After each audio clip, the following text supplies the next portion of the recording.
Um, let's go ahead and start with prayers. And tonight, I think what we'll do is we'll just jump forward to the refuge and bodhicitta prayer, because I do want to make sure we have enough time to cover the remainder of the text. So let's recite this one in English and then twice, chanting the Tibetan. I go for refuge until I am enlightened to the Buddha, the Dharma, and the Supreme Assembly. By the merits I create through listening to the Dharma, may I become a Buddha in order to benefit all sentient beings.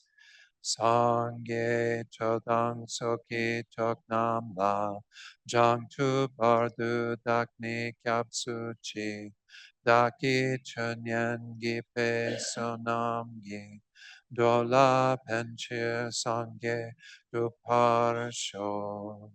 Sangye chodang soki choknam la, jang tu bardu dakni kyapsu chi, Daki Chanyan Gipe Sonamgi Dola Penchir Sangye Druparsho.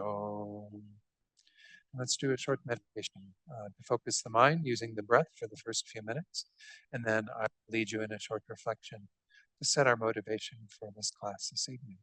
So we can begin the meditation period now.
So now let's set our motivation for our time together tonight.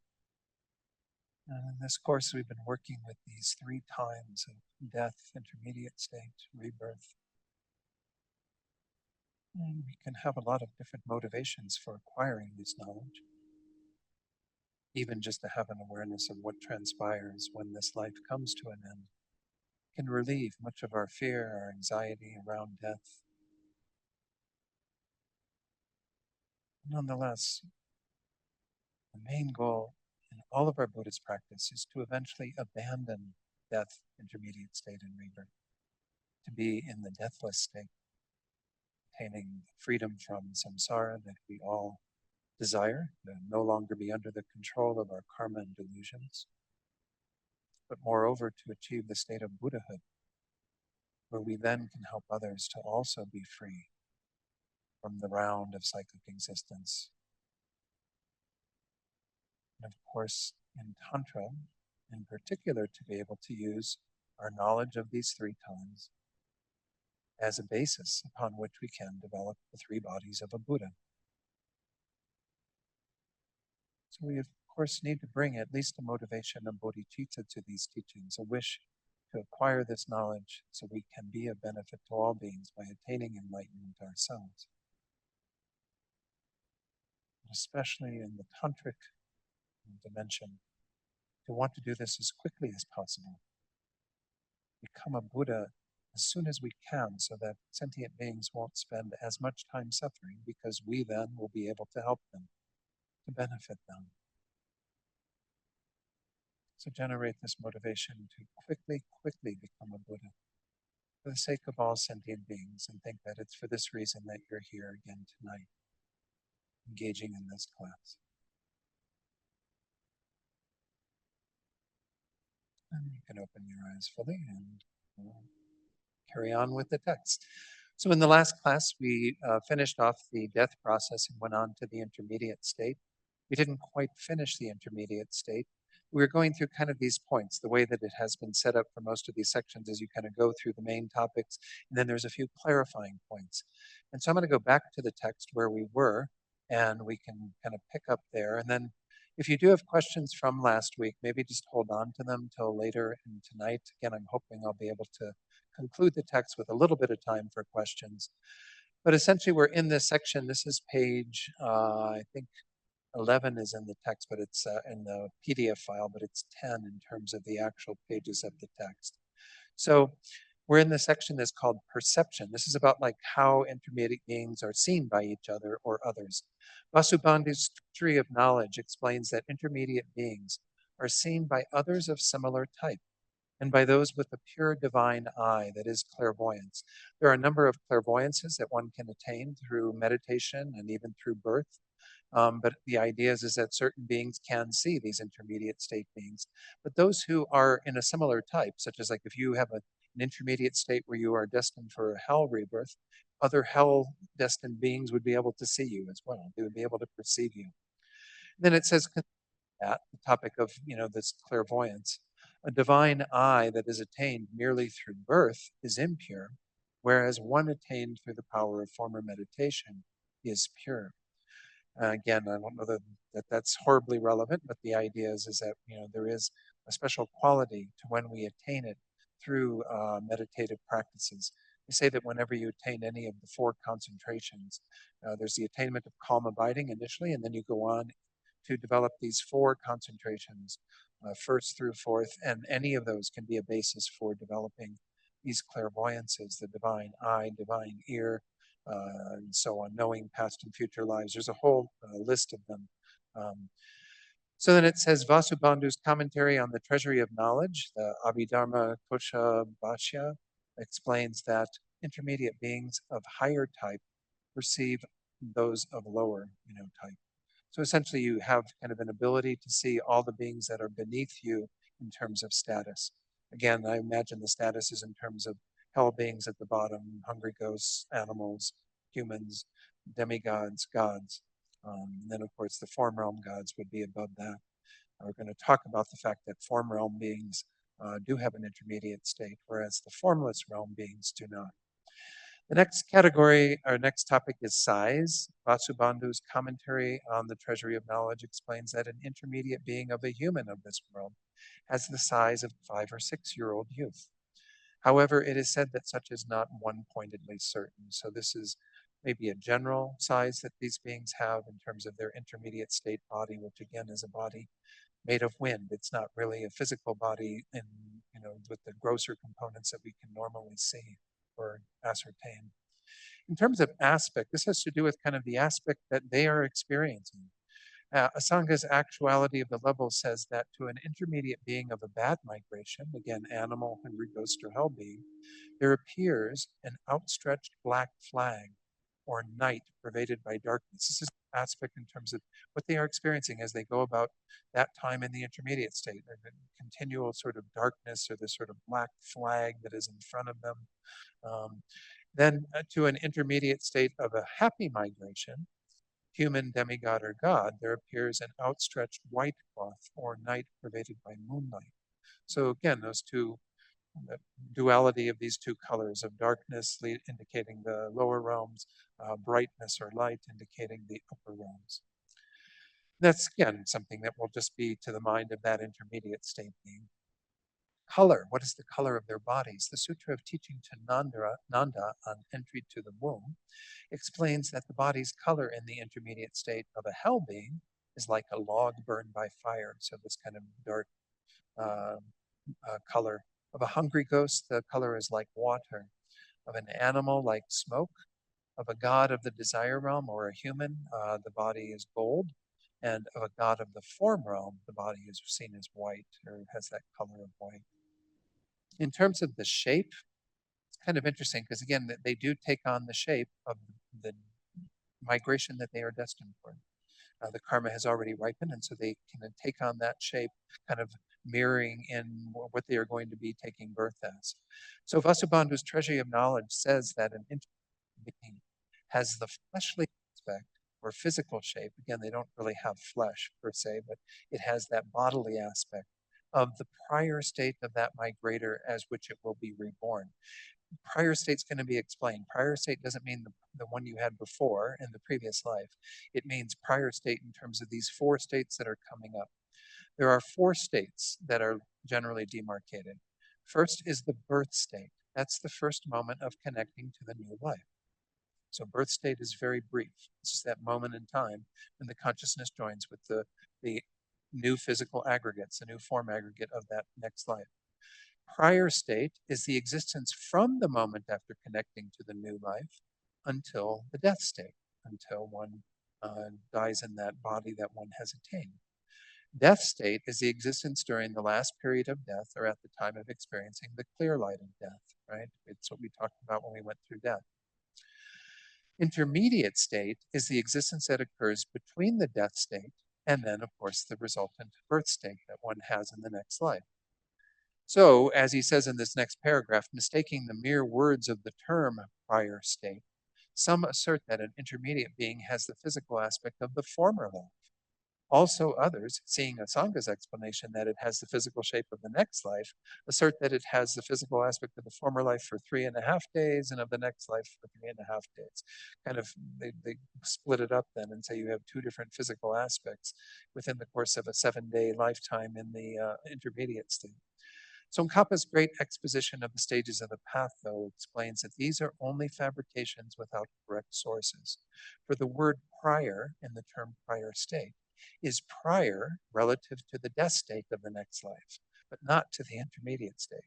So you're not talking about something prior to your being in the intermediate state, you're prior to the death of the existence that you're going to attain. This is because Vasubandhu's Treasury of Knowledge says, possessing the fleshly form of the prior state that will occur, using the future and not the past. So again, it's just, you could get confused by that term prior state, but that's what it means is kind of you have the shape of the being that you're going to be reborn. If you're going to be reborn as a horse, you'd have kind of the body of a horse. That was the shape that it would be in. Also, with regard to the explanation that an intermediate being has the aspect of that sentient being as whom it will be reborn, some say that the intermediate being of a migrator, who in the next life will not have all sense faculties, also does not have all of them in the intermediate. So So he says this is very wrong. Why? Because incompleteness of sense faculties such as eyes occurs after taking rebirth in a place of birth, such as a womb. Also, nowhere does it say that an intermediate being does not have all sense faculties. In fact, earlier on, last week, when we looked at the text, it had those different qualities of an intermediate state being. And it said that they definitely have all the sense faculties present. There's no impairment of sense faculties in the womb, I mean, in the intermediate state, as there might be in the womb for someone who is born blind or deaf or whatever the case might be. Then it says there furthermore, it would be extremely absurd if, due to the mere explanation that it has the aspect of the being as whom it will be reborn, the intermediate being would have to be similar in all respects. It's not similar. I'm guessing, and from the explanations I've seen, that essentially you have kind of that outline of that being you're going to be reborn as. It's not correct in every element of it, every little specific part of it, because again, that is just the general shape that one takes, influenced by one's karma that has ripened at the end of the previous life, that is informing where one is going to in their next migration. So you would have kind of a horse-like appearance, but you wouldn't have all the details of a horse in terms of, the mane and the tail and all these other things, perhaps, to the degree of detail that you would have once you're reborn as that being. The intermediate state is just a general shape that you have indicative of that future rebirth. Then it goes on to talk about the mode of movement, Asanga's actuality of the levels. It says that an intermediate being of a god proceeds upwards, of a human straight forward, and of a bad migration downwards head first. And you'd have a hard time going anywhere. You keep going into the ground, I guess, if you were going downwards. But remember, these beings have no impediment from, objects like we do. They can go through walls, what have you. Maybe they end up on the other side of the planet or something. I don't know. But they go quite quickly as well. Remember that, as was mentioned earlier. The three realms. Now, going through the three realms, we often talk about the 6 realms of samsara, but there's 3 realms if we kind of condense them. Oh, I forgot to pull that up. Let me pull that up real quickly so that we can have that to look at. I've got it right up here. I left that open. Put it in your materials folder. It's a chart on the realms of samsara. So let me get that up there, and then we can take a look at it. It should be in my PDF files. It's not coming up. Let's see. Go back there. Most of you are familiar, but essentially there are 3 realms of existence when you talk about the desire realm, the form realm, and the formless realm. I alluded to these a little bit earlier. But the point is that when we do delineate in that way, then we can still condense them into the 6 realms that are in the desire realm. We would just include the form and the formless realms into the gods. So let me go ahead and get this on the screen. I think actually I don't know if I put it up on the screen previously. But let me start with it kind of with it being largest, and then I'll take it down to the detail that we might need to look at. But this again is in your materials folder. There are 3 realms, as it says up there at the top, and 6 types of transmigratory beings in samsara. So if we look at the very bottom, the desire realm, and we could have a little sign, you are here, that, 4th line up from the bottom, the human realm. We have those that are the lower realms, animal, hungry, ghosts, hell beings. Those are the 3 lower, and then human, demigod realms. And within the god realms, there are 6 different levels. Those are all what we call desire realm. They are coarser forms of existence and so on. Form realm and formless realm, those 2 that are above that, are beings who actually take rebirth through the force of deep concentration. I mentioned the 4 concentrations just a short while ago that are the basis for attaining clairvoyances.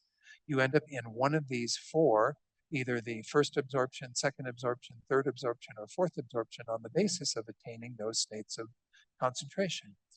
And there are also within the form realms these pure lands where you can take rebirth through the force of other karmic propensities that you have. If you go on to develop what are called the 4 formless absorptions, then you can take rebirth in these 4 that are there, but depending on the level that you've attained.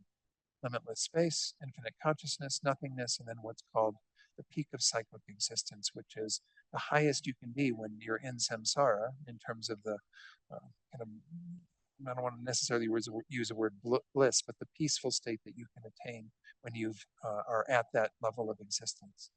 So essentially, these are the three realms that we're going to be talking about in regard to the text. So I think the text is back on the screen now. Yes, we go back to what it says there. In order to be born in either the desire or the form realms, because in the form realm you do have form, albeit a lighter, not as coarse form as what you do in the desire realm, it is necessary to pass through an intermediate state. Therefore, Tsongkhapa's great exposition says that the assertion that there is no intermediate state for those who have committed actions of immediate retribution is not correct. So it's always necessary to go through an intermediate state existence if you're going to be reborn in either of those places, the desire realm or the form realms. Those 5 actions of immediate retribution that are mentioned here are killing one's mother, killing one's father, killing an arhat, causing a schism in the Sangha, and drawing blood from a Buddha with malice. These are the 5 actions that if you don't purify them, you will be immediately reborn in the worst hell realm. But essentially, those still require an intermediate state existence before you take rebirth in that lower hell realm. However, there is no intermediate state for rebirth in a formless realm. Again, those are the 4 that are mentioned there. This is because the aggregates, which are the basis of a name of a formless being, that is, the being's mind and mental factors, are achieved in just the place of death. You don't have the 5th or the first aggregate. Remember, we talk about the 5 aggregates. The first one is form. The other 4 are all mental, feeling, discrimination, compositional factors, and consciousness. So essentially, what you have when you're in a formless realm is only those 4. Now, it is said that you do have the subtle wind that is with the mind. You don't lose that completely. But nonetheless, you just take rebirth wherever you have died. You don't go to some place. Formless realm is not a physical realm because it's formless. A person who is to be reborn in a formless realm actualizes a formless meditative stabilization from within the clear light of death. There is no dawning of the mind of near attainment upon arising from the clear light of death in the reverse process, as would normally be seen, because such would be a mind of the intermediate state, and there is no intermediate state, as was just stated. Thus, the formless realm has no place separate from the desire and form realms in terms of a location, because that being would just be experiencing that formless existence wherever their death occurred. Now, this is an interesting topic. Can't say I can say much on it. There's what are called special intermediate beings, which are bodhisattvas. Vasubandhu's commentary, Nagabodhi's ordered stages. I'll just skip over some of this so we can make sure we have enough time. It says say that a special intermediate being who is a bodhisattva just one rebirth away from enlightenment leaves the joyous land, which is one of the pure lands on that chart. In fact, it should be right there at the topmost realm is usually that one, Akanishta. It's usually called the joyous land. Anyway, it says he or she leaves the joyous land and enters into the mother's womb. And that such an intermediate being is a youth adorned with the major and minor marks, with light illuminating a billion sets of 4 continents. And just a special occurrence of an intermediate being who is in that final life before attaining enlightenment. Well, someone objects to that and says this contradicts Vedanta Dharma Subhuti's explanation that Shakyamuni Buddha entered the womb in the form of a 6-tusked white elephant. Some of you may have heard this mythology in terms of the Buddha's birth, this story. Answer, there is no need to assert the process in accordance with that explanation, which is his own fabrication, our author says. However, it can also be said that he taught such merely in accordance with the mother's dream. Remember, Maya, his mother, had a dream about an elephant penetrating her womb. And so essentially that is where that comes from. If it were asserted that an intermediate being who is to be reborn as a human has the aspect of an animal, it would contradict many valid treatises. So the fact that somebody's putting forward that it enters the womb in that form of an elephant would be incorrect. Shakyamuni's entry into a womb is asserted to be literal in the Hinayana systems, but as merely a display in the Mahayana because he had earlier attained Buddhahood. Birth in the womb is one of the 12 deeds of a supreme emanation body. What the Mahayana holds is that we had the appearance of somebody being born as a human and through the process of becoming enlightened. That was all an appearance, all a show. by a being who was already enlightened, the mind of that being manifesting as what's called a supreme emanation body. Yay, the conclusion to the intermediate state. There's a lot of facts in here, but there's not much to discuss on many of these things. It's giving us an idea. And the same will be the case when we get into taking birth, the third part of this text. As will be explained in chapter 4, the fourth and final chapter of our text, these factors of the intermediate state are brought within the path by the practice of taking the intermediate state as an enjoyment body. This is that second body that we are referring to in this text.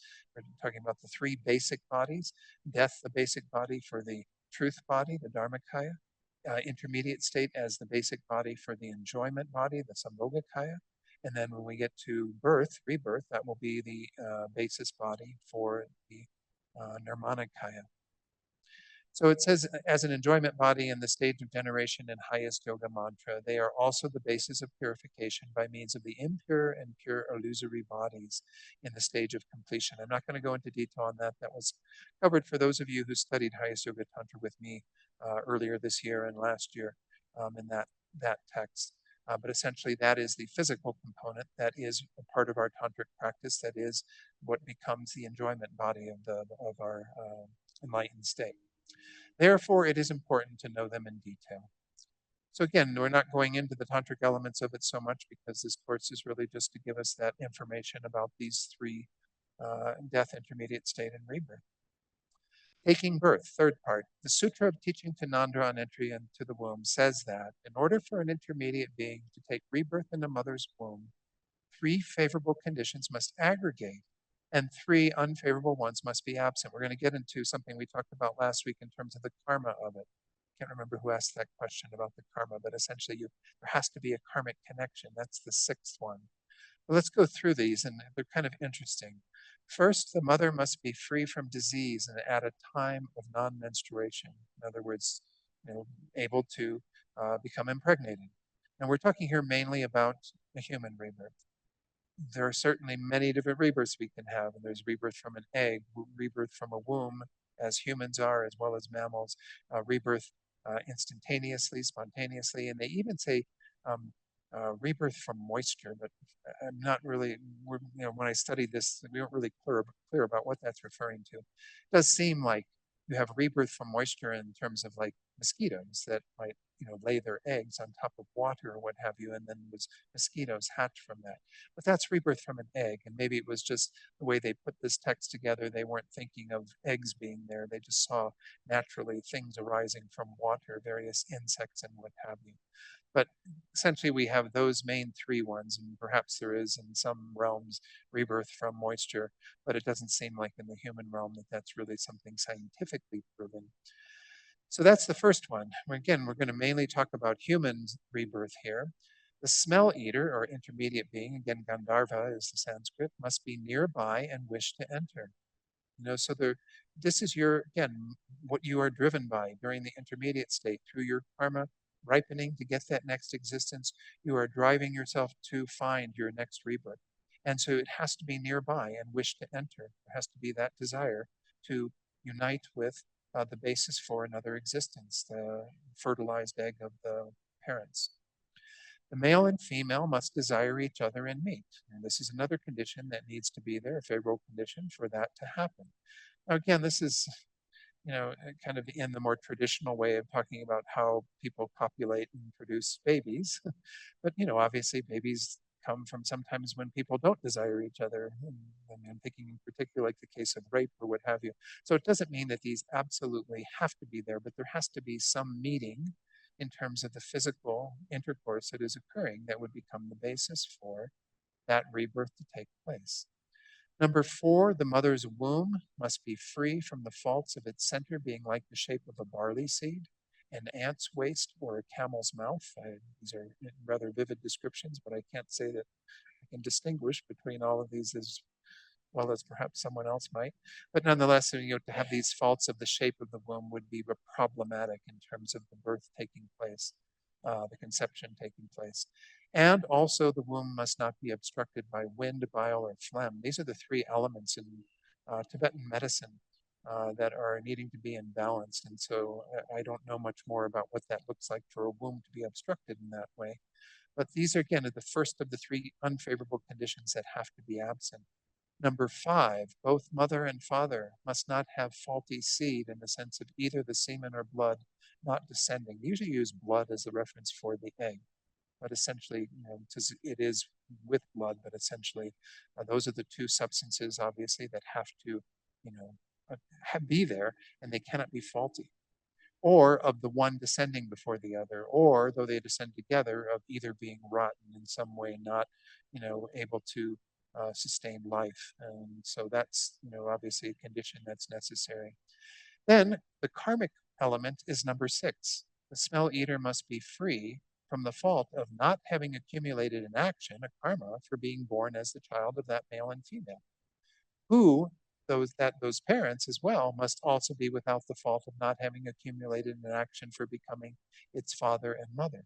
So you have to be free of the fault of not having done it. Means you have to have done it. You have to have the karma for that. That intermediate state being has to have a karmic connection with those parents who are copulating, and those parents who are copulating must have a karmic connection with the intermediate state being who is going to unite with the fertilized egg in the womb of their in the womb of those parent of that mother. Again, that's I think pretty clear, and I talked about it last week. And it says this is similar in meaning to the statement in a discipline scripture, I assume a Vinaya scripture that's usually the reference to discipline, that six states must be manifest. Again, I just reiterating that it's similar to something in that sutra. A smell eater who has these six conditions sees in an illusory manner the father and mother lying together. Due to wanting to copulate, if it is to be reborn as a male, it desires the mother and wishes to separate from the father, whereas if it is to be reborn as a female, it desires the father and wishes to separate from the mother. Then, when it begins to embrace the one that is desired, so if one is to be reborn as a male, it's going towards the mother, through the force of previous actions, it does not perceive any part of the body except the person's sexual organ, whereby anger is generated. It's kind of interesting. There's this desire and anger occurring in those last moments in the intermediate state before the union with that fertilized egg. This desire and hatred act as the cause of death of the intermediate state being. And that being, of course, enters into the womb. And then I'm going to go into some more description about how that entrance into the womb occurs. The many levels chapter of Asanga's Actuality of the Levels says that, whereas the father and mother are not actually lying together at that time, the smell eater mistakenly perceives the semen and blood as such. So it's kind of like saying that you even have a desire towards your prospective parents, your future parents, just by them having those two constituents, by having, the white bodhicitta, as it's often called, the semen, and then the red bodhicitta, the blood, just by them having that you are already drawn towards them. Copulating yet, they just have to be beings that you have some karmic connection to. Vasubandhu's commentary on the Treasury of Knowledge, however, explains that it actually sees the father and mother lying together. So again, that's the one I've always heard being the more general presentation, but Asanga seemed to have some insight that you could actually have the intermediate state being drawn towards future parents just on the basis of them being there, not without them having engaged in intercourse. When male and female become absorbed together in sexual intercourse, through the force of the turning about of their sexual organs, kind of a weird phrase, but the downwards moving wind shifts upward, and the ordinary inner heat of the triple intersection of the central, right, and left channels at the solar plexus is ignited. The heat melts the white and red drops, which descend within the empty insides of the 72,000 channels. Through this, body and mind are blissfully satisfied, and at the end, during a period of strong desire, a thick regenerative fluid arises. After that, these drops of semen and blood, which definitely do emerge from both male and female, are mixed in the mother's womb. The consciousness of the dying intermediate being enters into the middle of this, which is like the cream formed on boiled milk. Again, obviously very, very small, minute things that are happening here in terms of what we know about an egg cell and a sperm cell and what have you. But this is what is occurring, is essentially you have this process by which the egg and the semen will be activated to be able to unite, and then the intermediate state being's consciousness joins up with that. With regard to how this occurs, he continues, the intermediate being initially enters by any of three doors: the mouth of the male, the top of the head of the male, or directly through the female's womb. It then associates with the regenerative fluid that has descended from within the 72,000 channels of the male and female and mixed in the womb. The winds that cause the movement of conceptuality during the intermediate state dissolve, whereupon the minds of appearance, increase, and near attainment dawn in stages. So you have that same dissolution that we talked about previously when you have the death of the intermediate state being. These and the clear light of the intermediate being's death appear quickly, though, merely being generated for a period shorter than those explained earlier at the point of leaving the gross body. So again, it's not something that the being would have any ability to be that aware of. It just is going through that process of the death of that being occurring, clear light arising, and then immediately going into the new body, the new form aggregate of that next existence. So then it says the signs from mirage to clear light occur, and a continuation of a similar type of the clear light makes, in the center of the mixed semen and blood, the connection to the new life. The taking of rebirth and the establishment of the near attainment of the reverse process are simultaneous. So you might enter in with the clear light, then you immediately go back and reverse process, just like you do when you enter into the intermediate state after you leave the clear light of death. You have the reverse process of near attainment, red increase, white appearance, and so on. You know, the various minds that are generated on the basis of the aggregation of these grosser substances that are in the body. Again, you don't have all of them present in their full form, but you have them there to some degree by virtue of the substances that are in the fertilized egg. Okay, then it says the first moment. Let me push the screen up a little bit so that's towards the top. The first moment of the mind of near attainment is the basis of designating the verbal convention birth state. Remember, that was the first of the four states we saw earlier tonight in that explanation, and is the mind of initial connection to the new life in the birthplace. From that, the second and following moments of near attainment are produced. And I assume that this would be the beginning of the prior state, right? Because we talked about prior state being immediately from after that moment of birth, conception.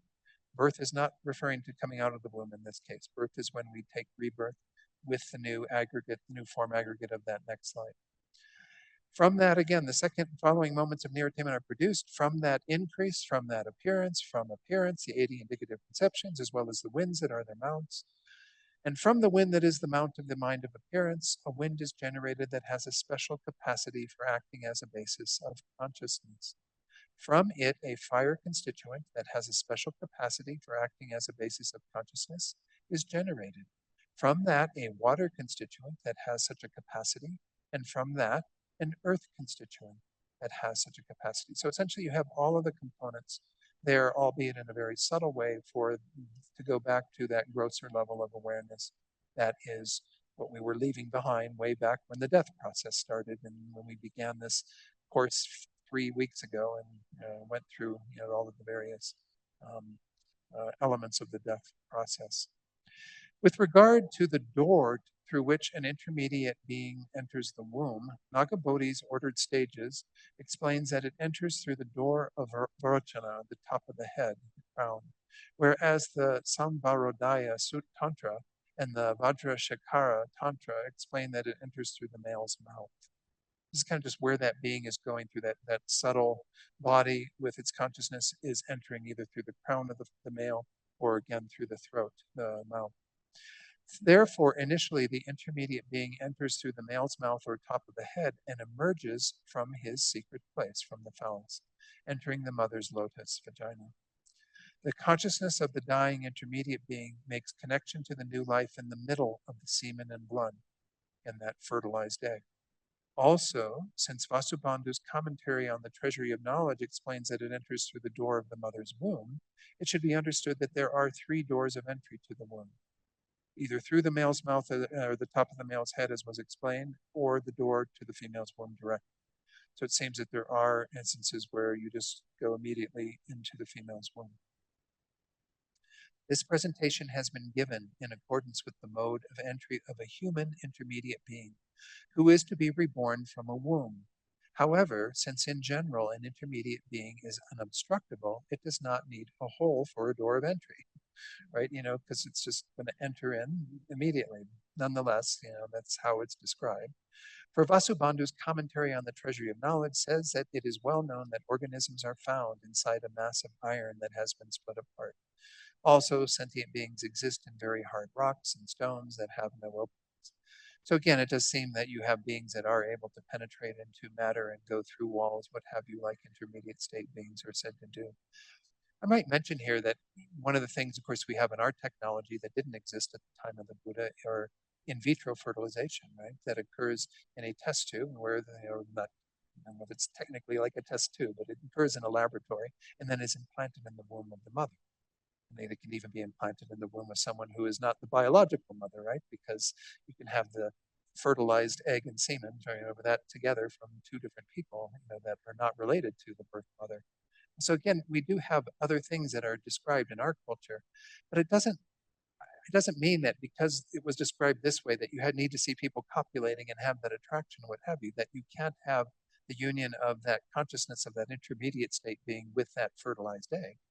It does require this kind of warmth in order for it to be nurtured into a life, right? If you do have a fertilized egg, this of course gets to be a debate in our scientific community and of course in the religious community, people who think that that is already a sentient being.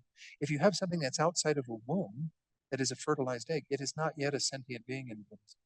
It requires that other condition of the warmth of the womb for it to be able to develop into the being.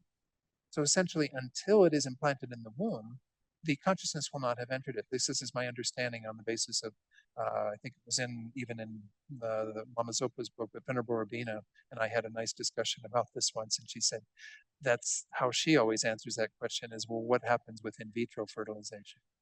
So essentially, you do have the same process, but you don't have, in terms of the consciousness being drawn towards that and having some karmic connection to the beings who contributed the semen and egg to that fertilized um, egg that is implanted in the womb.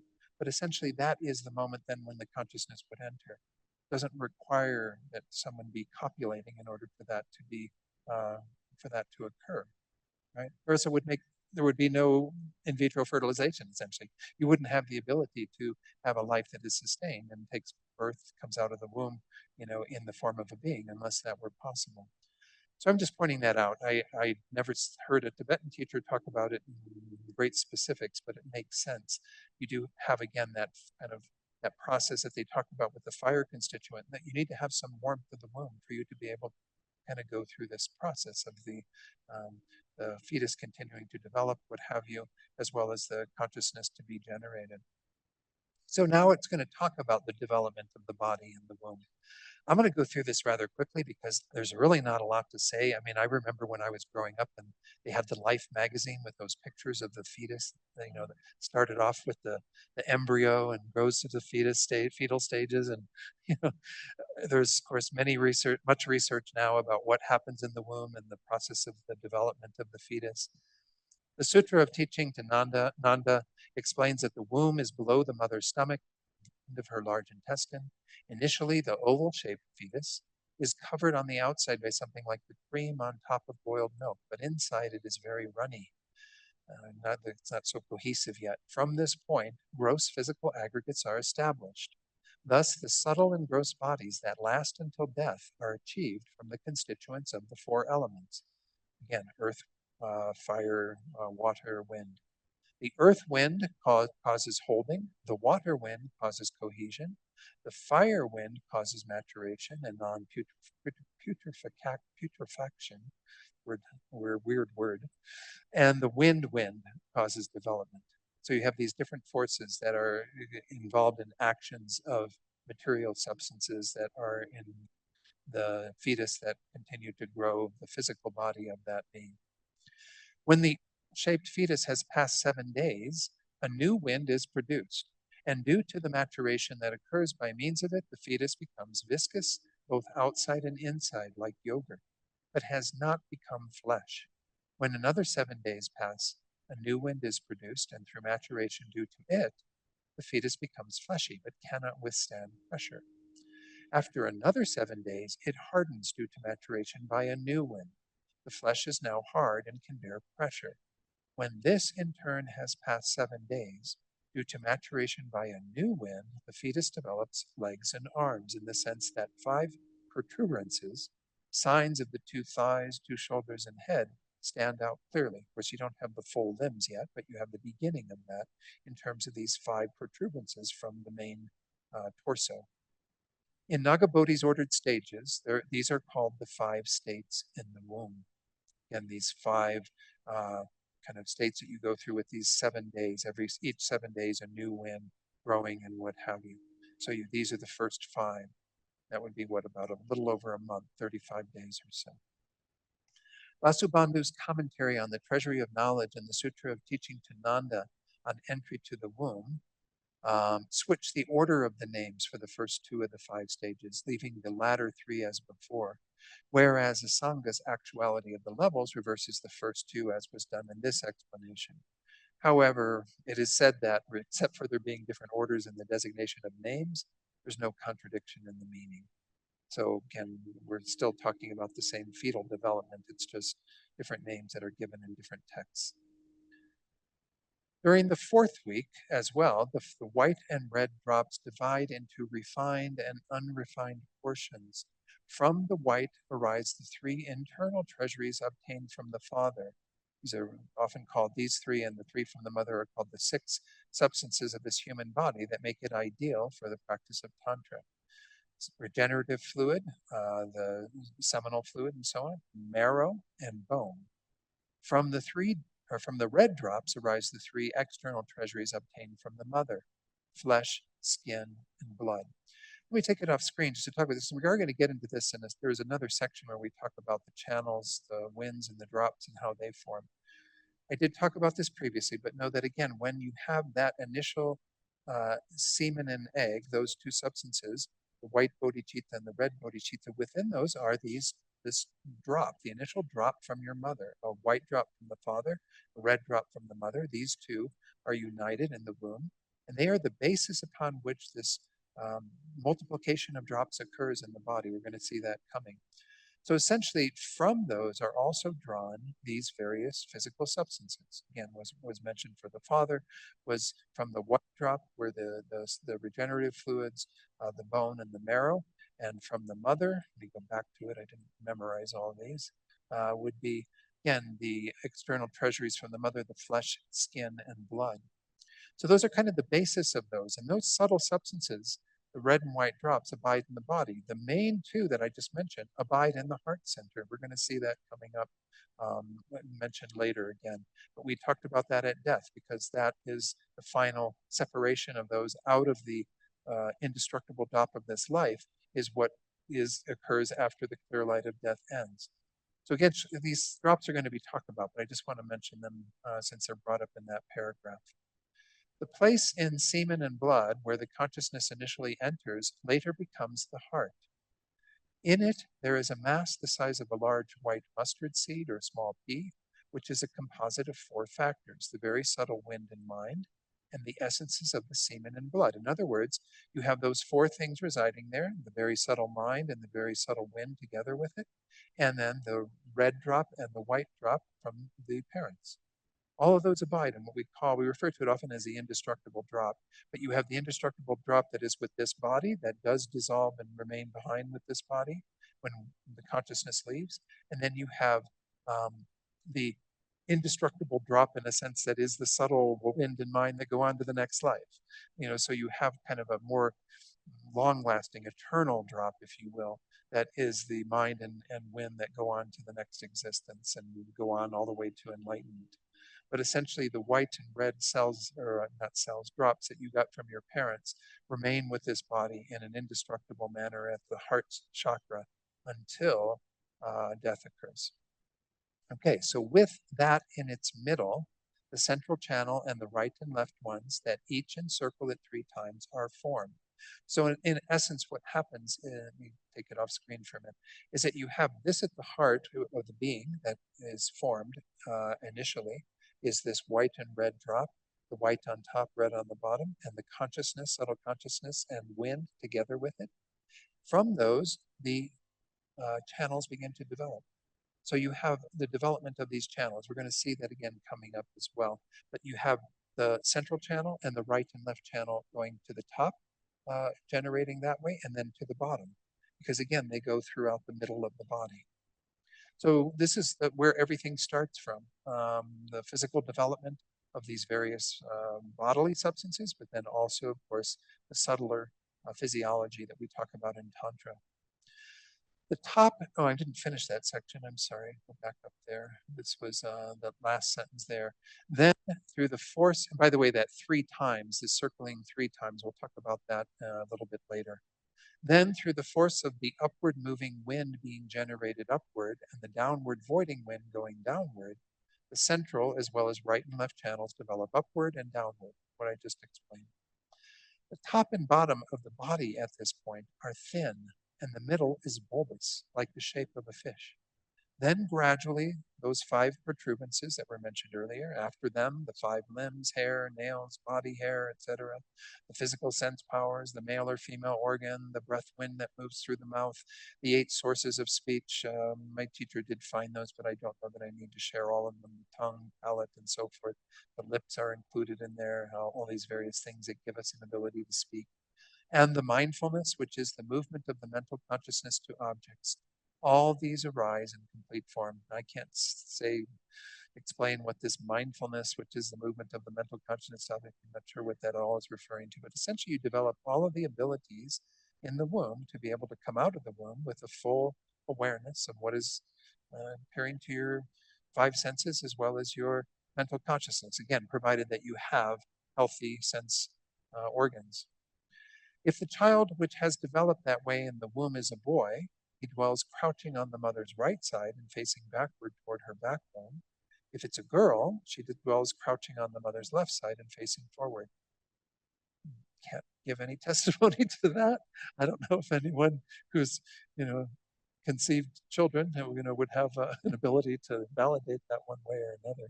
I know some women often talk about they can tell whether it's a boy or a girl by how it's kicking in the womb or something, but I'm not sure. I don't know. Because again, I can't attest to all of this. This is just simply what our text is saying based on the Abhidharmakosha primarily, and the manifest knowledge texts, particularly of Vasubandhu, but also of Asanga. With regard to the length of time spent in the womb, the Sutra of Teaching to Nanda says that birth occurs at the end of 38 weeks. I think technically it's usually like 40 weeks. That is the kind of set period or general period that people are, ideally having birth. Longer than that is a little problematic for the mother. Shorter than that, of course, you get too short. I think it's prior to 37 weeks. It's considered premature to some degree, but you have obviously different levels of prematurity involved at different times. But generally in that 39, 40 weeks is the time that we would say in Western science. So that would be 266 days, our author says. Asanga's actuality of the levels adds 4 days, saying that birth occurs after 270 days have finished. Again, it varies greatly, but they obviously give due dates on the basis of when they think beings were conceived in the womb, human beings. And so it's in that general time frame.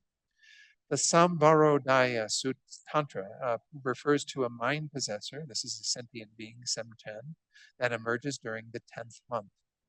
These 3 agree in taking the period as 9 whole months, a month being 4 weeks or 28 days, and part of a 10th. And that would be closer again to what we normally consider in our Western culture, because we have longer than 28 days in many months, right?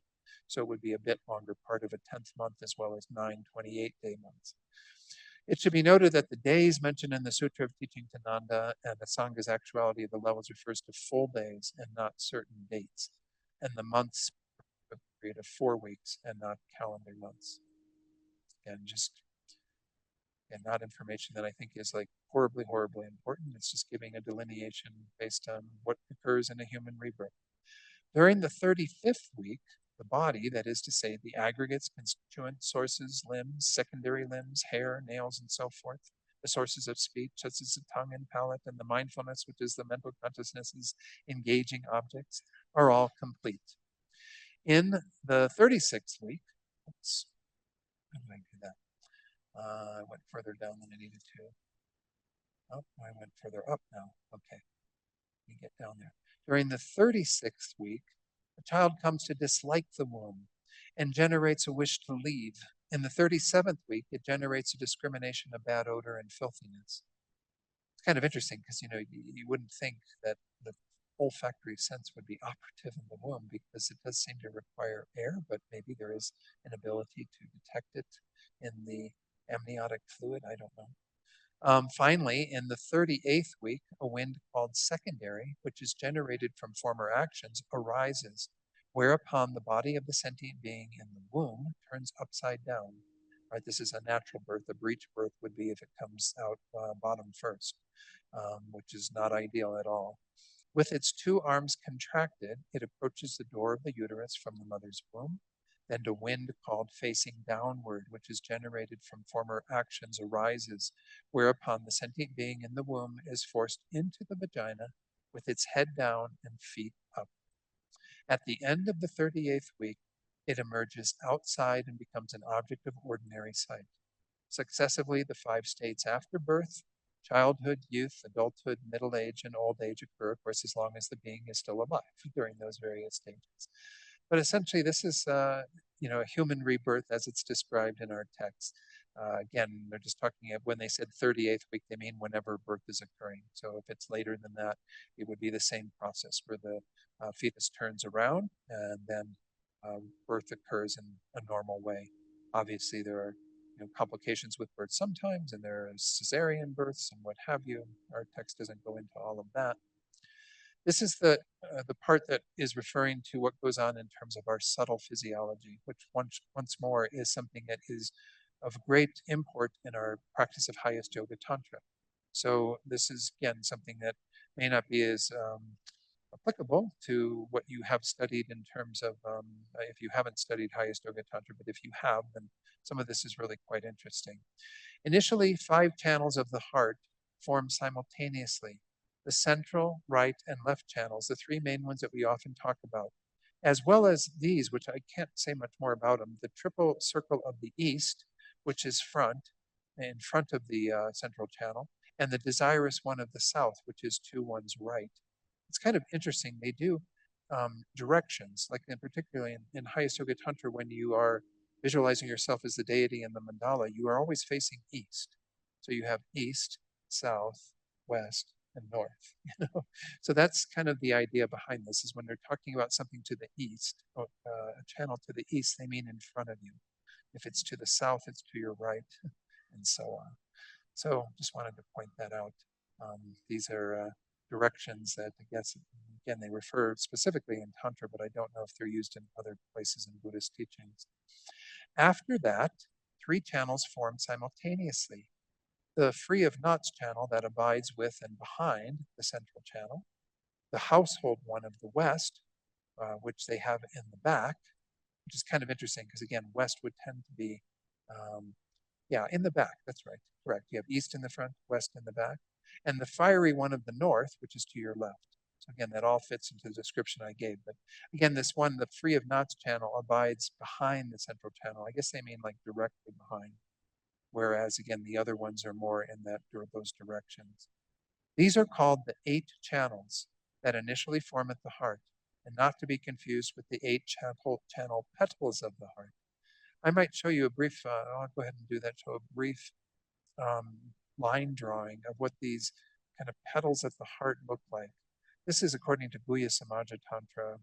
This was one of the handouts we had from that study.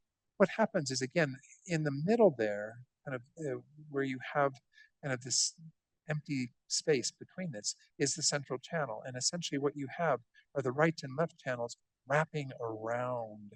And here at the heart, they wrap around 3 times. This is what was mentioned earlier, that you have these 3 channel knots that are going around the heart chakra. That does not exist where the other channels are concerned. You only have them going around one time. So at the throat, you have one time. At the it says heart, but that's not meant to be heart. That's meant to be the crown. Anyway, not sure about this diagram. This diagram is not something that I use that often, but I wanted to mainly point out what is happening at the heart. So you do have, if you go far to the right there, where it says the heart petals, essentially petals are like these offshoots from the heart chakra. So you have 8 of them. I'm just going to talk about those in a moment, but essentially this is what's going on at your heart chakra. I mentioned this previously, I think, because essentially you have to loosen up all of these channel knots, all of these things that are constricting the central channel at death. That happens naturally in that process. In Highest Yoga Tantra, you're trying to release those through the force of tantric practice, yogic practices. That's, of course, so you can attain the mind of clear light in your practice, so you can use it as, once more, a platform for, a basis for your development of the enlightened mind of a Buddha, and so on. So all of these things, again, are in subtle physiology. They're not something that we can see by like opening up a body or what have you. Okay, so that referring to these petals, then the 4 channels of the cardinal directions at the heart split into 2 each, these being the 4 channel petals of the intermediate directions. The continuations of the 8 channel petals of the heart split into 3 each. I didn't show that on that diagram I showed you, but that forms 24 channels of the 24 places. There are said to be these 24 sacred places in our world that these correspond to. Anyway, don't need to go deeply down into that, but each of the 24 channels in turn splits into 3, making 72. And then each of these splits into 1,000, forming the 72,000 channels in the body. So we often talk about that we have 72,000 channels in the body. They start with these 3, and then the 2 that were mentioned that form simultaneously. Then you have 3 more simultaneously, and then the splitting of these and the continuation of them splitting again and again into the 72,000. And I'm imagining at the 72,000, when you get down to these offshoots of them, they're very small and going through various parts of the body. They would have some demarcation of that. But again, I've never really seen a full map of all 72,000 of them in the body. So that's the formation of the channels, the formation of the winds. With respect to the formation of the winds, the kind of energy, the prana in the body, during the first month after connecting to the new life in the womb, coarse life-bearing winds are produced from the subtle life-bearing wind, which is together with the subtle consciousness at the heart center.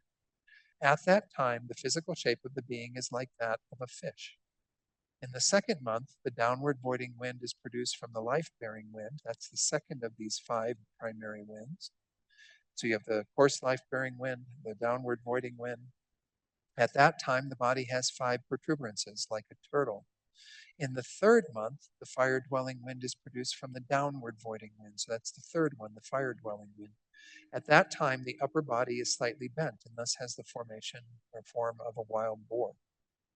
In the fourth month, the upward moving wind, the fourth of these, is produced from the fire-dwelling wind.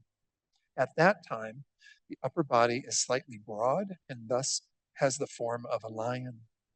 In the fifth month, the final of these 5, the pervasive wind, is produced from the upward moving wind. At that time, the body is said to have the shape of a dwarf.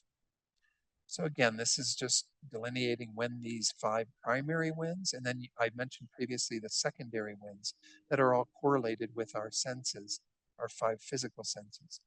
In the 6th month, the secondary wind that moves through the door of the eyes, called moving, and the element earth are produced. Remember, these are the ones that dissolve in the first stage of your dissolution.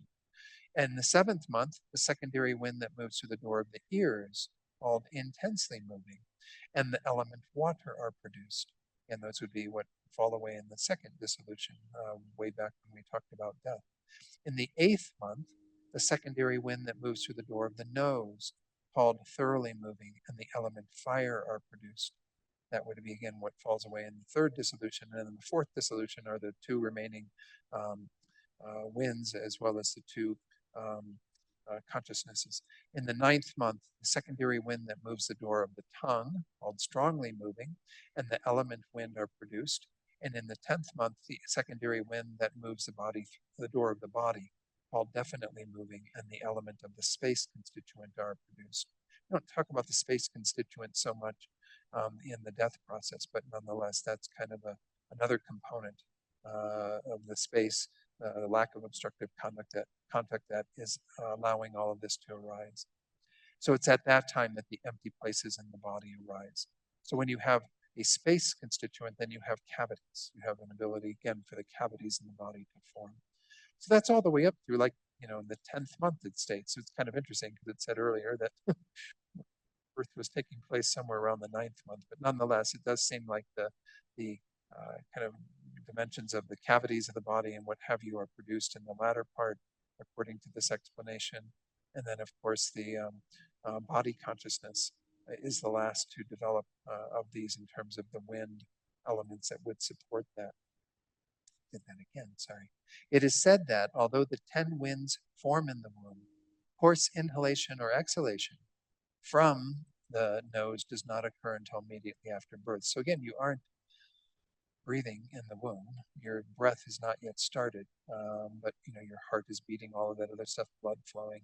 So you have an experience of things around you in the womb, but albeit again a very kind of coarser form of consciousness of just the awareness of these things.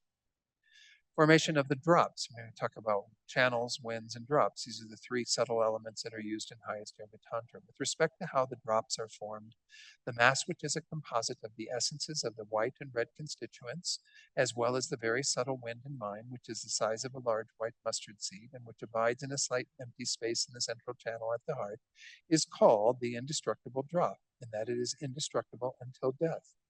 From the white drop, one part goes up inside the channel wheel at the crown of the head and remains there. Remember, I talked about how that is the one that descends from the crown, causing the white appearance. And then it is called the letter Ham. It directly and indirectly increases the white drops in other parts of the body, but again, mainly gathering at the top part of the body. From the red drop at the heart, one part goes down inside the channel wheel at the navel and abides there. It is called the fierce one. It directly and indirectly increases the red constituent in the navel area, especially, but also in other parts of the body. Although a portion of each drop dwells in each channel wheel, the one at the top of the head is the main source of increasing the white constituent, whereas the channel wheel at the navel is the main source of increasing the red constituent. The channel wheel at the heart is a source of equally increasing the white and red constituents because both are there.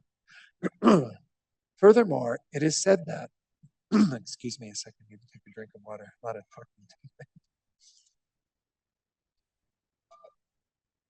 talking. Furthermore, it is said that whenever the white and red constituents are needed, they are produced, and thus they're not like water poured into a vessel of which there is a certain quantity that is exhaustible. In other words, red and white drops are just produced from other red and white drops as needed. It's not like, some quantity of them that exists and that's all that you have. This period from connecting to the new life in the place of conception through to and including assuming a coarse body is called the basic emanation body because of being the basis that is transformed into an emanation body in nirmanakaya through the practice of the path.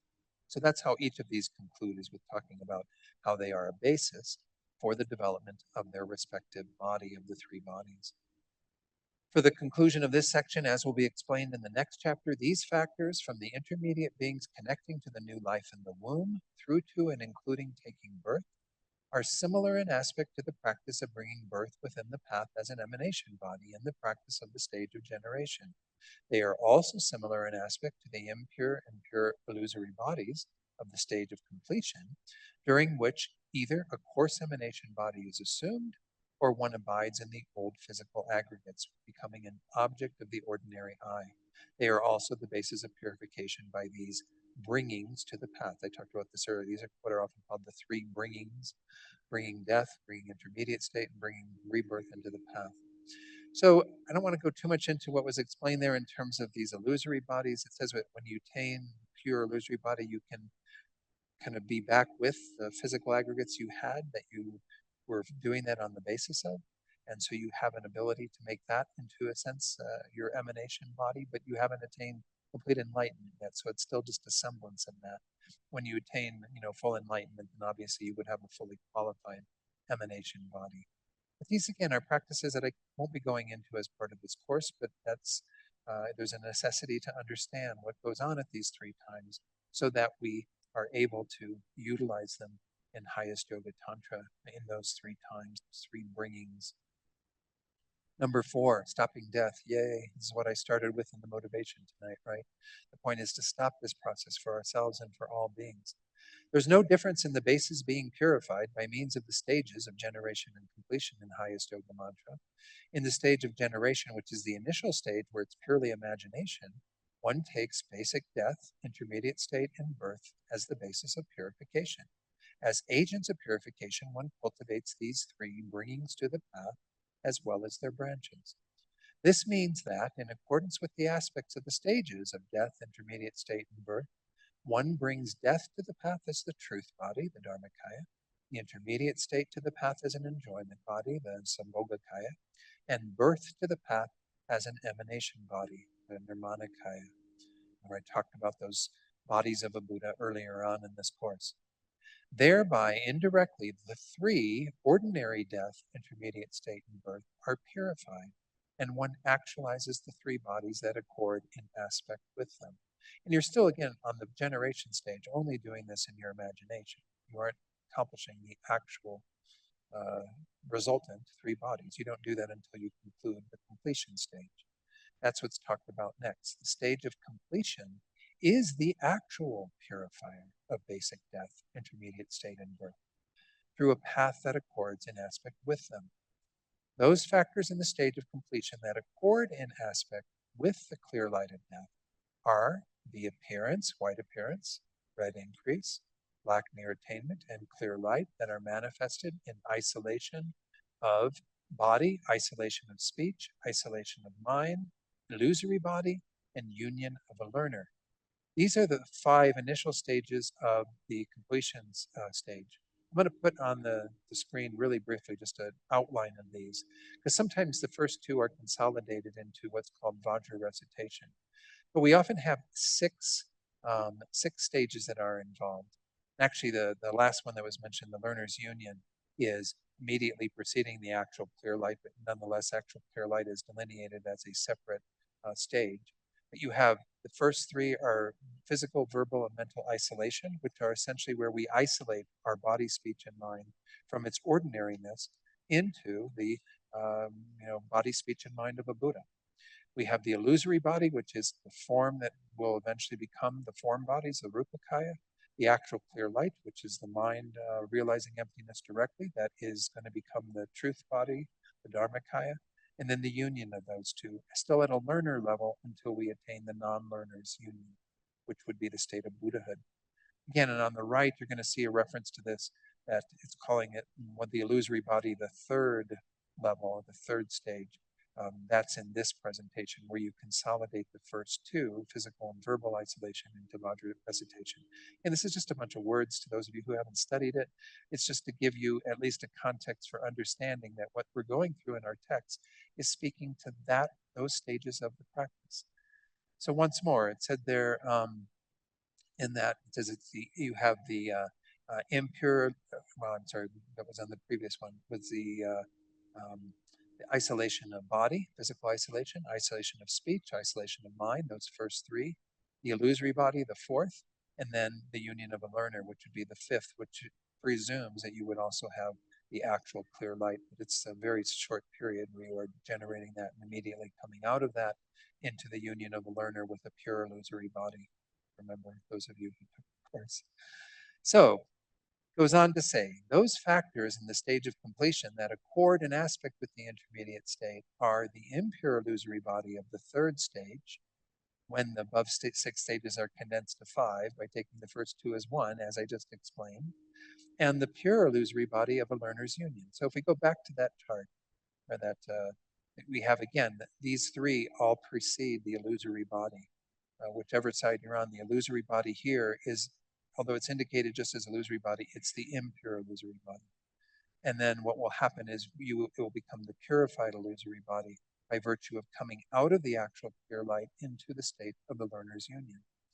So essentially, you have those two that are delineated in particular because those are the main physical aspects that become the form bodies of a Buddha. So those factors that accord an aspect with birth are the abiding of the impure and pure illusory bodies in the old aggregates, the ordinary body, and their becoming objects of ordinary sight. So essentially, we have kind of the delineation of the two different rupakaya, the enjoyment body that is occurring with the illusory body, and then the emanation body, which is when that illusory body is together with the old aggregates. And those of you who studied this know that that's what happens often is that one then takes back on the physical aggregates that one had as sort of an emanation body. It's not, again, fully qualified emanation body, but nonetheless a body that is a semblance of that. Then the next paragraph, with respect to how the paths of the stage of completion directly purify birth, death, and the intermediate state, the very subtle mind, which is part of the undifferentiable entity of the very subtle wind and mind, ordinarily maintains a continuum of similar type from one to another, finally becoming the clear light of ordinary death. A yogi of the stage of completion stops this process through the power of meditative stabilization and transforms it into what's called the metaphoric or example clear light of isolation of mind. That's before you've attained a direct realization of emptiness. And then eventually into the actual clear light. So this is all a mental process. This is what we're talking about here, just that consciousness side of it that eventually becomes the dharmakaya. This is done with a path that accords in aspect with death. The yogi also transforms death into the clear light of the fruit, the truth body. This is how death is purified. So that's the first of the three. How do you purify death? You purify death through this process of taking the clear light line, and instead of having the whole process unfold of death, you would have the arising, in a sense, into the metaphoric clear light, so that the mind manifests in that way, and eventually into the actual clear light. So that's done in the same process of the way death occurs through the dissolutions of the grosser elements, and then the dissolution into the four empties that I talked about previously, the four being white appearance, red increase, black irritatement, and then clear light. Carrying on, with respect to the mode of purifying the intermediate state that we talked about tonight and last week, the very subtle wind of that undifferentiable entity ordinarily maintains a continuum of similar type from one to the other, and acting as the mount of the ordinary clear light of death, rises as a body of an intermediate being. Remember, we talked about that. It's that subtle wind that manifests in the form of the intermediate state being, in terms of that body, that intermediate state. A yogi of the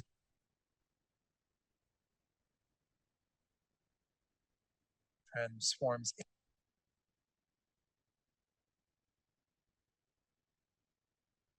that intermediate state. So essentially, you have an impure illusory body that it forms initially, and then over time, eventually the pure, when you eventually becomes, because those are, and then the form body of a nirmanakaya of Buddha. But I shouldn't have inserted a word there.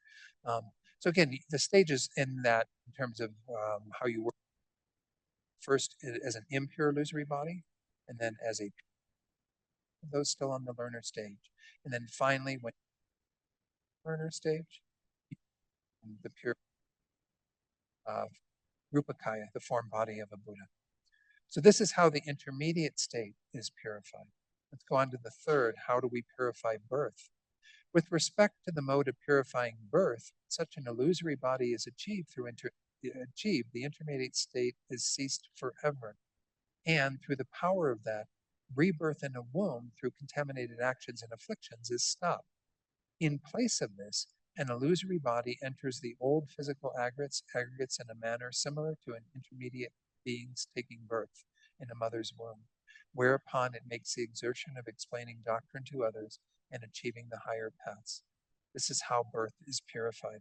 So again, it's talking about, certainly when you're on the path, that's what you're doing. But when you are a Buddha, then it becomes an emanation body, another form body of the Buddha that both arise, both the enjoyment body and the emanation body arise from the pure illusory body of a learner once you attain the state of no more learning, non-learner union. Thus, the root of actually stopping birth, death, and intermediate state is just the metaphoric clear light, which is manifested upon the completion of isolation of mind. The metaphoric clear light serves as a direct cause of an illusory body, as we saw when we went through the stages, and through the power of its actually stopping death, the intermediate state as well as birth stop of their own accord.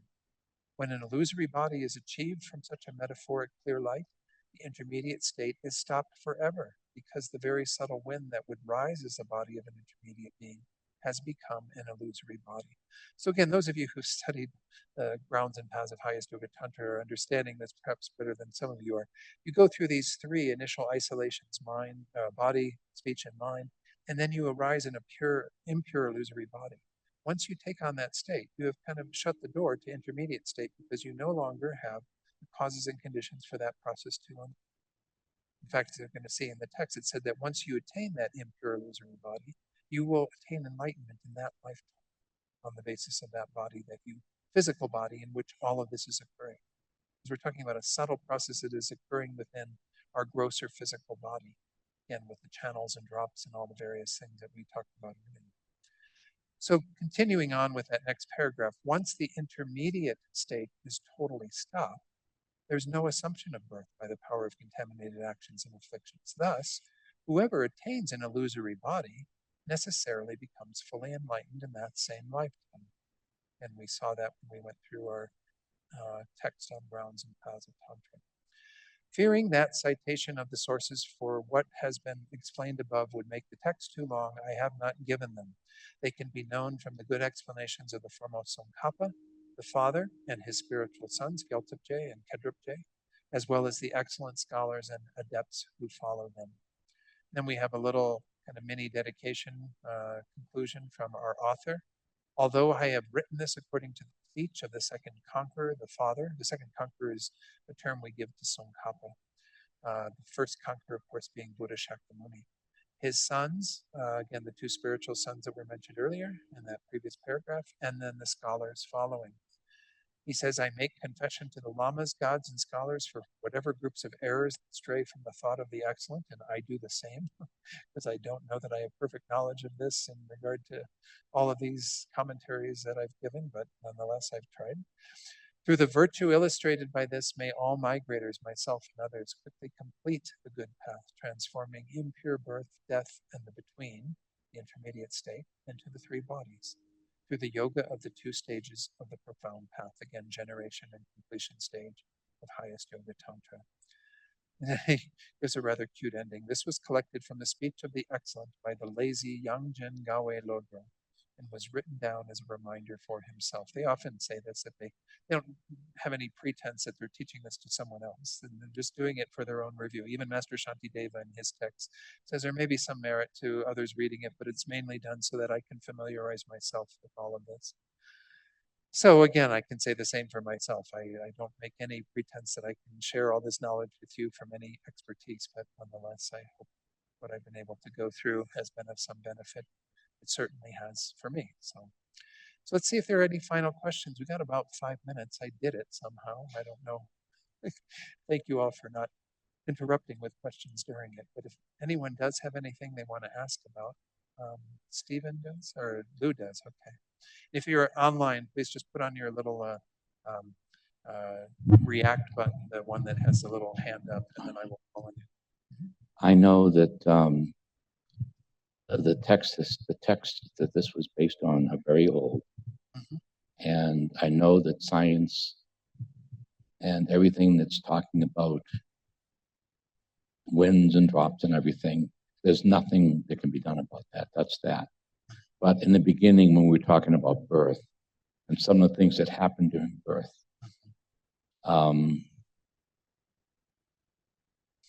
it can be updated really well. And I was wondering if there's any text that has taken a body of knowledge now and applied it to the description of birth in Buddhism? I'm not aware of one, but that doesn't mean there isn't one.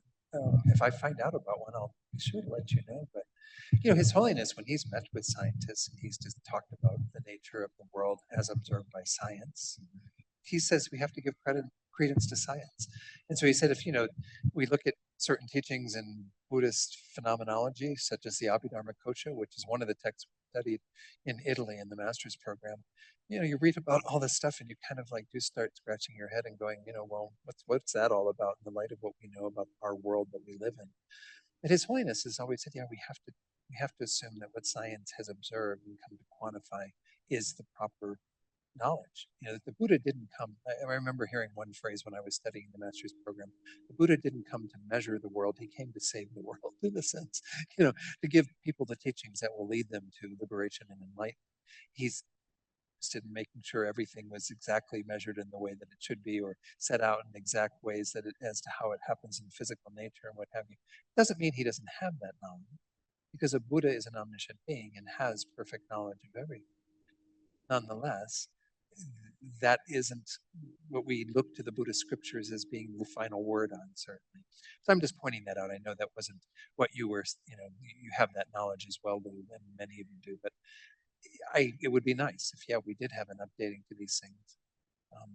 I might mention that in the Abhidharma Kosha, of course, is where they give Buddhist cosmology, and they talk about Mount Meru being at the center, this kind of mountain that's sort of a weird mountain because when you visualize it, it's bigger at the top than it is at the base, which is kind of a reverse of how we normally see mountains. And then there are 4 continents around the mountain, and each of those have 2 subcontinents, and all of these things that are visualized. And my teacher, Geshe Jumpa Gyatso, when we were learning all of this over there, brought up that His Holiness said, well, if this is not how we observe the world, because one of the big things is that the sun and the moon revolve around Mount Meru, and so that's how we get day and night. He says, that he told scientists that essentially we need to not throw out the Abhidharma Kosha in a sense, but come to understand that it's somewhat provisional and that we need to rely upon a correct Western understanding of cosmology. And my teacher was like, he said we should be careful because we don't know the beings for whom that may be a correct view. And so if we purify our minds and have a different level of experience, maybe that will be our view of the phenomenological world. Is that the right way to put it? We'll be able to see the world in the light of how this more pure vision is set out.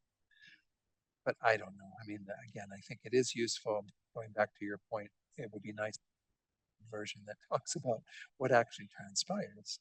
And maybe there's somebody who's done that, or at least has written on it and compared what is set out in these more traditional texts with what actually happens according to Western science. Long answer to it. Good question. Stephen, you had a question? Yeah, thanks, Don. I just thought I'd add that Buddha was teaching to the people of his time. Yeah. And so I guess he couched things and phrased things in ways that were understandable. Yeah. I think there's that element to it as well. And perhaps, he didn't want to freak people out too much either by talking about things that they had no knowledge of. Because it is a bit of a flat world kind of way that cosmology is set out, right? And people had flat Earth kind of ideas then, right? They didn't know about the roundness of our planet, sphere, and what have you. So again, there's a lot of things that maybe were him again teaching in accord with the teachings that preceded him as well. There's a lot of commonalities in Vedic cosmology and phenomenology as there are in Buddhism, as far as I understand. Again, I don't have perfect knowledge of that either. Okay, if we are done with the text and done with the class, then thank you all for allowing me the opportunity to teach this. This was one of the other shorter texts that I haven't taught. There's like one more text that I could potentially teach on if I had the opportunity, and that's the Grounds and Paths of Bhuya Samaja. But frankly, it's an incredibly complex text, and I don't know that I'll ever get around to doing that. That's okay, but I think my basic program, I've got a mark next to all of the topics now, which is no great feat. It just means that I've gone blah, blah, blah about them somewhat, and certainly relying on all the commentary and things that other teachers have done, especially my teacher, Geshe Jumpa Gyatso, who I'm so happy we found the reincarnation of him finally. So at some point I'll be reunited with him in his physical form. Let's go ahead and do our teachings, or our dedications after the teachings. Again, starting with this prayer of dedicating for our own enlightenment, the enlightenment of all beings. Due to the merits of these virtuous actions, may I quickly attain the state of a Guru Buddha and lead all living beings without exception into that enlightened state. May the supreme jewel bodhicitta that has not arisen arise and grow, and may that which has arisen not diminish but increase more and more. And we'll do the prayer for His Holiness's long life and wishes to be fulfilled. And as we do this, recite this, think of all of our other teachers who are still with us, who we have a karmic connection with, especially, that those beings may have the same results. The wish granting, wish fulfilling jewel, source of every single benefit and happiness in this world, to the incomparably kind Tenzin Gyatso, I beseech, may all your be spontaneously fulfilled. And it does seem that it is good to continue to do the swift return for Lama Zopa Rinpoche, although they have, His Holiness has said that Rinpoche's reincarnation has occurred in Nepal. The child has not yet been found, identified, and nor there's still a lot of time between when that is even occurs and when Rinpoche will be back in a form to be able to teach us, having studied and what have you. So we just make strong prayers continually for his swift return and for everything to be auspicious for his reincarnation to benefit us and others. Fearless teacher and assembly of the children of the victorious ones, Shravakas and Pratyeka Buddhas, victorious Losang father and sons, along with the lineage masters, all the objects of refuge of infinite lands, please bestow the virtue and goodness of accomplishing this prayer here and now, holding and spreading the Muni's precious and complete teachings through explanation and practice. You were the armor of patience that is never discouraged. Incomparable venerable Guru, to you I make request. While striving single-pointedly for the sake of the victorious one's teachings, the sole gateway through which all benefit and happiness emerge, and from other living beings, you suddenly departed to peace. What a great loss. Nevertheless, through the undeceiving truth of the blessings of the ocean of the three jewels, and the great waves of bodhicitta of the children of the victorious ones, may the smile of a reincarnation swiftly beam in glory for fortunate disciples. So again, we can dedicate as usual also for those beings that we're holding in our hearts right now. There's no shortage of beings in our lives and in the world in terms of objects of our compassionate wish that they be free from their suffering, and our love for them that wants them to attain happiness. So send this positive energy out to those beings that you're thinking of right now, so that it becomes a cause for doing that, removing them from suffering immediately and bringing them all the causes that lead to their perfect happiness. And may all beings have these same results through what we've done here tonight. Okay, so again, this concludes this topic, and this is one of these three supplementary subjects in the basic program. I'm not going to be giving out any form of an exam on it because, I don't know, just it's not necessary in terms of the overall study of the basic program, and I'm just not sure there's much interest in taking an exam on this topic. But nonetheless, if that excites you or interests you, let me know, and I'll see if I can find one that's been prepared by somebody else. And you're more than welcome to take it. But nonetheless, I think most of us were just happy to be able to have this opportunity to study this topic together. I hope to be with all of you again soon. I've got a few more Sundays here at TNL in this month, and then hopefully sometime in the future I'll be back with you engaging in these sorts of topics. So thank you all. Everyone be well, practice well. I'll see you again soon.